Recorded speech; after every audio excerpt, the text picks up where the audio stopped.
The hook, an existential question. Have you ever felt like your greatest enemy wasn't the world outside, but the body you live in? Imagine every second of your life. Your nerves explode without warning, forcing you to scream or lash out in a quiet room.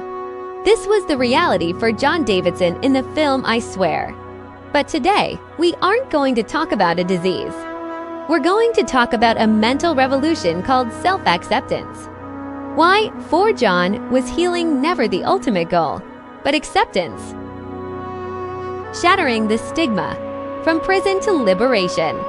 Contemporary psychology teaches us that our deepest suffering comes not from our physical condition, but from our resistance to reality.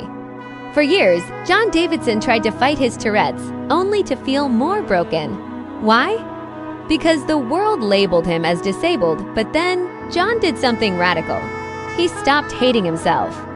He began practicing self-appreciation.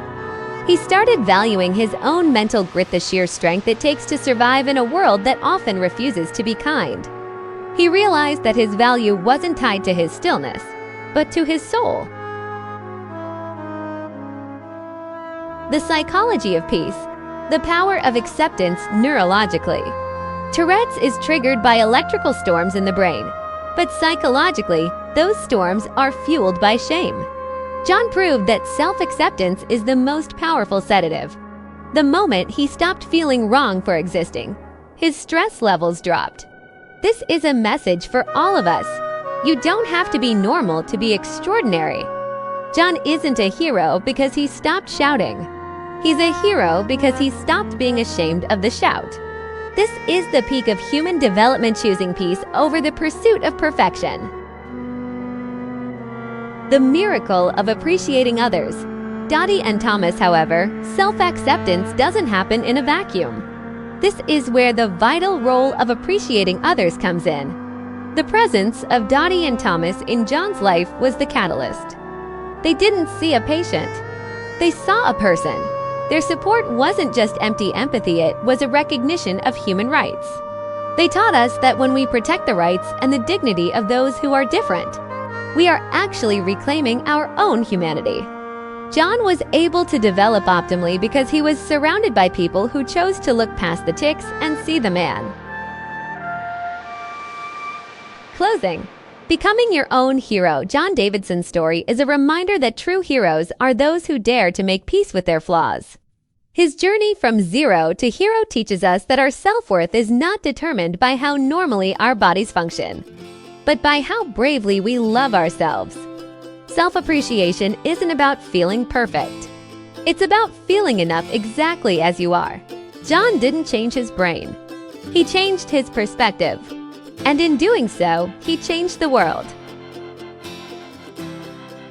Now, I want to ask you, what part of yourself have you found hardest to accept? Let's start a safe, supportive conversation in the comments below. Remember, one kind word to someone else in the comments is a powerful way to appreciate others. If John's story touched your heart, hit that like button and subscribe for more deep dives into the psychology of cinema. I'll see you in the next one.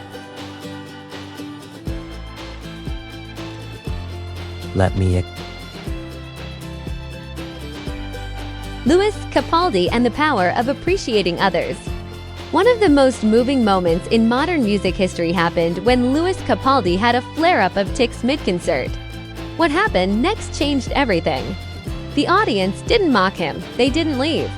Instead, they sang louder to carry him through. This is the literal definition of appreciating others. Modern society is learning that empathy doesn't mean pity. It means creating a space for someone to shine even when they are at their most vulnerable. Louis showed incredible self-appreciation by being brutally honest about his condition, and the world responded with a shield of love.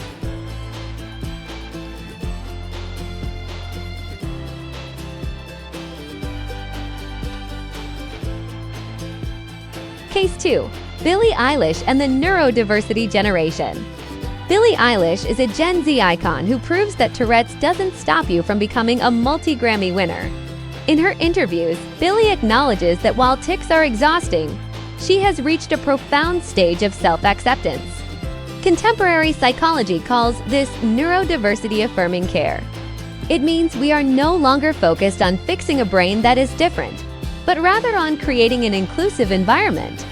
Billie inspires millions of young people to see themselves not as broken, but as neurologically different.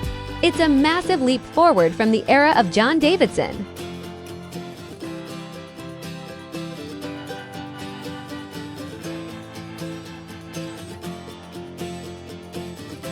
On TikTok, creators like Billie Eilish show their daily lives with Tourette's raw and unfiltered. They use self-appreciation as a shield against cyberbullying. The challenge, however, remains.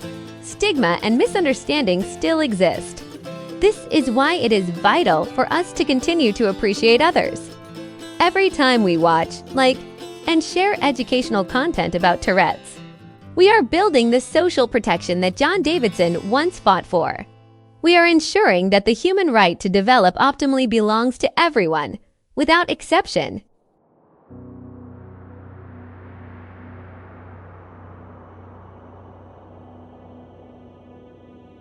These three different people with same stories have taught us one thing: the condition may be in the nerves, but the suffering is in the stigma.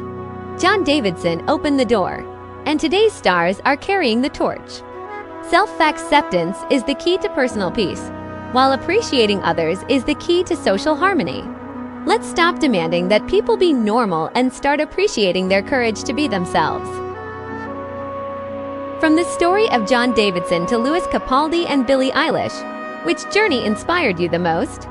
Share your thoughts in the comments aisle, be hearting the most moving responses. Your support allows us to keep advocating for mental health and human rights through film analysis. Hit subscribe and turn on the bell. I'll see you in the next video.